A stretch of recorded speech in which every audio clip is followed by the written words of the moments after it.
छात्राओं, हम बिहारी के दोहों का अध्ययन कर रहे हैं। उसी चर्चा को आगे बढ़ाते हैं।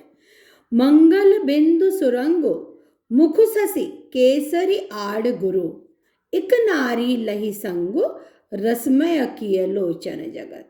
अब यहाँ पर भी नारी नायिका के सौंदर्य का वर्णन है और नायिका के सौंदर्य का पूरे संसार पर जो प्रभाव पड़ रहा है उस प्रभाव का वर्णन है। लेकिन यहाँ पर बिहारी ने जो नक्षत्रों संबंधी जो ज्ञान है, ग्रह नक्षत्रों का, उस ज्ञान का उपयोग करते हुए नायिका के सौंदर्य का वर्णन वो करते हैं। तो समझिए इसे, मंगल बिंदु सुरंग, सुंदर सुरंग यानी सुंदर लाल रंग की बिंदु रूपी मंगल या मंगलमय लाल बिंदी। मुख ससी, मुख रूपी चंद्रमा। केसरी आड़ गुरु, और उस लाल बिंदी के नीचे केसर का आड़ा जो तिलक है, उस केसर के आड़े तिलक रूपी बृहस्पति को एक नारी ने अपने साथ लेकर रसमय किए लोचन जगत, सारे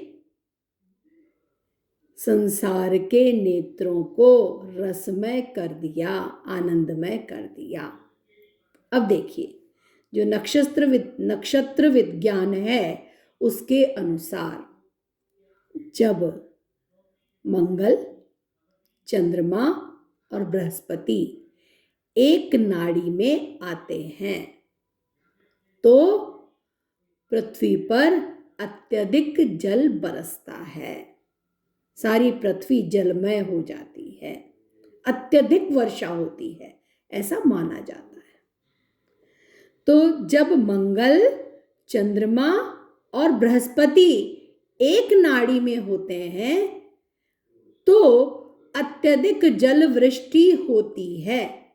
ये जो ज्ञान है, यह जो जानकारी है, उसका प्रयोग करते हुए बिहारी उस नायिका के सौंदर्य का वर्णन करते हैं जिसका मुख चंद्रमा जैसा है, मुख रूपी चंद्रमा है, और जिसने लाल बिंदी और उसके नीचे केसर का आड़ा तिलक लगा रखा है। तो वह जो नायिका है, सुंदर मुख वाली जो नायिका है, उसके मुख पर लाल बिंदी और केसर का आड़ा तिलक लगा हुआ है और उसके उस सौंदर्य ने, उस नारी के उस सौंदर्य ने सारे संसार के नेत्रों को आनंद से भर दिया है। रसमय, आनंदमय, रसमय, जलमय। तो यहाँ पर नारी के भी दो अर्थ हैं, नारी और नाड़ी, और रसमय के भी दो अर्थ हैं, रसमय, जलमय और आनंदमय। तो जहाँ पर हम वर्षा की बात करेंगे वहाँ जल का अर्थ आ जाएगा, और जहाँ संसार को जल से भर दिया है, संसार रूपी नेत्रों को आनंद से भर दिया है। तो वर्णन है नायिका के सौंदर्य का। वो सौंदर्य का वर्णन करते हुए बिहारी यहाँ पर कहते हैं कि यह जो नारी, इसने अपने सुंदर मुख रूपी चंद्रमा पर लाल बिंदु रूपी मंगल को धारण किया है और उसके नीचे केसर के आड़े तिलक रूपी गुरु है। तो ये सब इस एक नारी के पास हैं, इस रूप में मानो एक नाड़ी में आ जाने के कारण जिस प्रकार से इनके एक नाड़ी में होने पर अत्यधिक जल बरसता है, सब और जल ही जल हो जाता है, वैसे ही इस नारी के इस सौंदर्य ने संसार के नेत्रों को आनंद से भर दिया है। तो इसमें रूपक भी है और इसमें श्लेष भी है।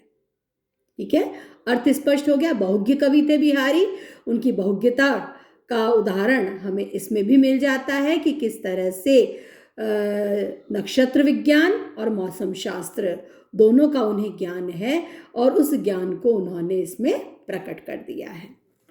अगला फिर जो नायिका के सौंदर्य का ही वर्णन है। अंग अंग नग जगमगत दीप सिखासी देह दिया बढ़ाए हूँ रहे, बड़ो उजारो गेह। यहाँ पर नायिका की सखी है, दूती प्रसंग है, नायिका की सखी है, वह नायक के सम्मुख नायिका के सौंदर्य का वर्णन मानो कर रही है कि उस नायिका के अंग अंग नग जगमगत, अंग अंग पे मानो नग जगमगा रहे हैं। दीप शिखा के समान सुंदर दैदीप्यमान उसकी देह है, और इस कारण उस घर में दिया बढ़ाए हूँ रहे, दिया बुझा देने के पश्चात भी उस घर में बड़ा, उस नायिका की देह की कांति के कारण, जो दीप शिखा सी दैदीप्यमान उसकी देह है, गौर वर्णा उज्जवल वर्णा वह नायिका है, अंग अंग नग सा जगमगाता है, और ऐसे में दिया बुझाने के पश्चात भी उस घर में बड़ा ही उजाला रहता है। तो यहाँ भी नायिका के सौंदर्य का वर्णन उसकी सखी द्वारा नायक के सम्मुख किया जा रहा है। अगला दोहा जो है वो बहुत सुंदर है और अपने आप में सौंदर्य वर्णन का एक सुंदर प्रतिमान, सुंदर उदाहरण प्रस्तुत करता है, जिसमें हम देखते हैं कि बिहारी कोई उपमान नहीं चुनते, बल्कि उस नायिका के सौंदर्य को ही बड़े सुंदरता के साथ, बड़ी नजाकत के साथ में वे प्रस्तुत कर देते हैं। भूषण भारु संभारी है, क्यों इहि तन सुकुमार, सूधे पाई न धर परे, शोभा ही के भार।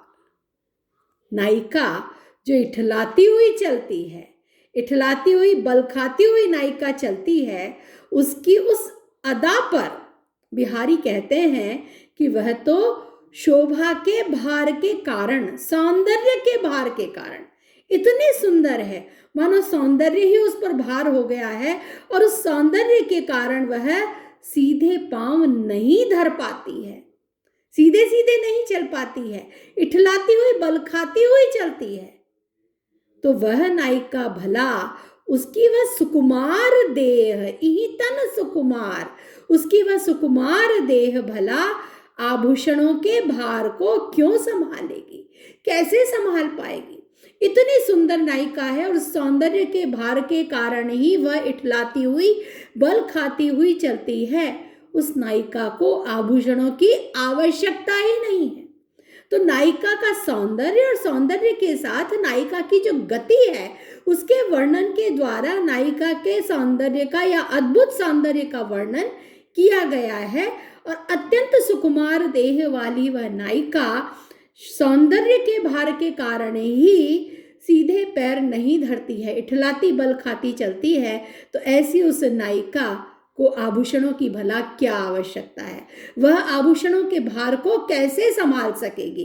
इतनी कोमलांगिनी, इतनी सुकुमार और इतनी सुंदर वह नायिका है। तो यहाँ भी सौंदर्य का वर्णन किया गया है। अब अगला है भक्ति भावना है। हम पहला दोहा हमने पढ़ा था, मेरी भव बाधा हरो राधा नागरी सोई, वो मंगलाचरण था, वहाँ भी बिहारी की भक्ति भावना थी और यह भी भक्ति भावना है। एक बात मैं आपको स्पष्ट कर दूं कि रीतिकाल के कवि हैं वो भक्ति काल के कवियों के समान भक्त कवि नहीं थे।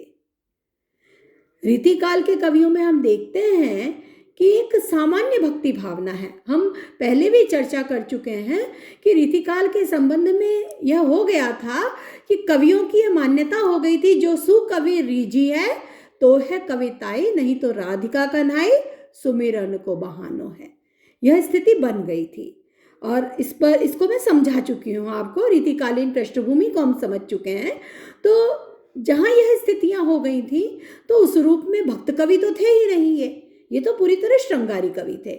लेकिन बिहारी में श्रृंगार के साथ भक्ति भावना भी मिल जाती है और सभी कवियों में मिलती है, किसी न किसी रूप में भक्ति भावना मिलती है, क्योंकि इन्होंने यह मान लिया था राधा कृष्ण के नाम पर जहाँ एक और ये सौंदर्य और श्रृंगार का वर्णन कर रहे थे, तो वहीं राधा और कृष्ण नाम स्मरण का बहाना भी बना है।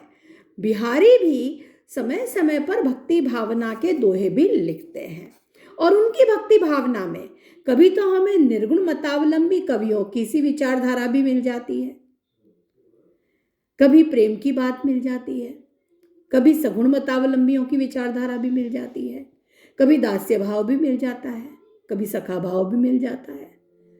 तो इस सबका मिश्रित रूप देखने को मिलता है, क्योंकि ये एक भक्तिकालीन भक्त कवियों के समान भक्त कवि नहीं थे, एक सामान्य भक्ति भावना मिलती है। और आगे उदाहरण आएगा इस प्रकार का जिसमें और अच्छी तरह से ये स्पष्ट हो जाता है और वहाँ हमें पता लगता है कि किस तरह से एक सामान्य भक्ति भावना इन कवियों में है, इसलिए अधिक भेदभाव में वो नहीं पड़ते हैं। तो यहाँ पर अभी हम इस दोहे को समझते हैं जहाँ वो मोहन के रूप में स्वयं के पूरी तरह से मिल जाने की बात को कहते हैं। एक सहज भक्ति भावना जैसे कवि की यहाँ बह निकली है, कीने हूँ कोरिक जतन अब कहीं काढ़े कौन, कितने ही प्रयास क्यों न कर लें, भला बताओ अब मुझे कौन निकाल सकता है, क्योंकि मेरा मन तो मोहन के रूप में वैसे ही मिल गया जैसे पानी में नमक मिल जाता है। वैसे मेरा मन मोहन के रूप में पूरी तरह से मिल चुका है, विलीन हो चुका है, अब मुझे मोहन से अलग नहीं किया जा सकता। अगला दोहा भी हम ले लेते हैं। तो यहाँ पर ये भक्ति भावना है, उसके बाद फिर और लेते हैं, ये भी भक्ति भावना ही एक प्रकार से। और बिहारी के बारे में प्रश्न पूछा जाता है, श्रृंगार भक्ति और नीति। बिहारी की कविता में श्रृंगार भक्ति और नीति की त्रिवेणी प्रवाहित हो रही है, स्पष्ट करिए।